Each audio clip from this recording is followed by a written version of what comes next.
Now let's look at the NPER function. This function returns the number of periods for an investment based on periodic constant payments and a constant interest rate. The syntax is NPER, then rate, PMT, PV are required arguments, FV and type are optional arguments. So the rate is the interest rate per period, PMT is the payment made each period that cannot change over the life of the annuity. Then PV is required argument, this is the present value of the investment. FV is an optional argument, this is the future value or cash balance to be attained after the last payment is made. If FV is omitted, it is assumed to be 0.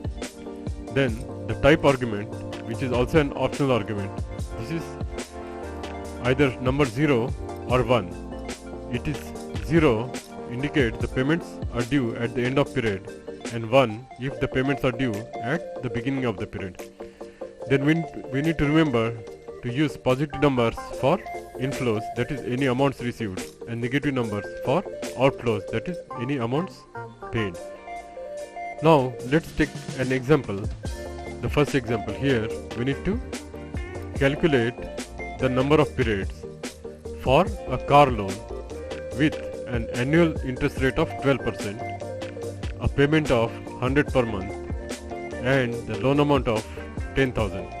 Payments are made at the beginning of each period.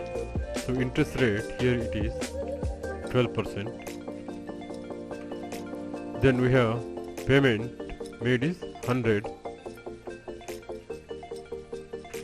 But because it's a payment, it's a cash outflow, we'll say minus 100. Then the present value is 0. Then future value, it's a loan of 10,000. So we'll put 10,000 here. And then the type, that is beginning of each period, so it will be 1. Now let's put the function equal to NPER, and the rate is 12%, but because it's a monthly payment, we'll have to divide by 12. Then payment made each month is 100.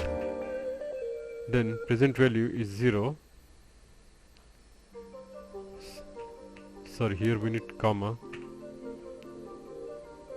Then present value is 0, comma, future value is 10,000, and type is 1.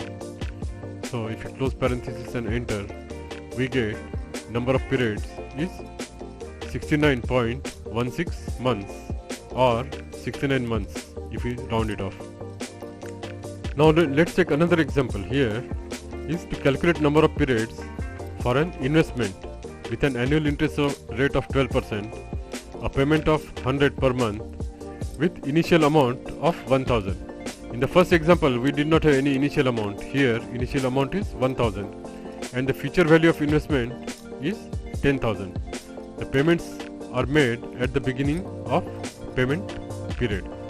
So rate of interest is 12%. Then we have payment made each month is 100 with a negative sign, it's a cash outflow.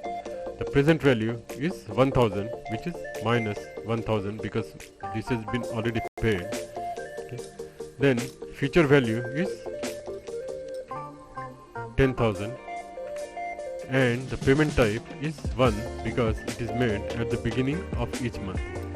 So we'll put our function here, NPER.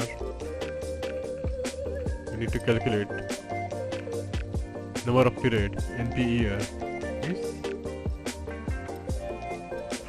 first is rate, which is 12%, but we'll have to divide by 12 because of monthly payments.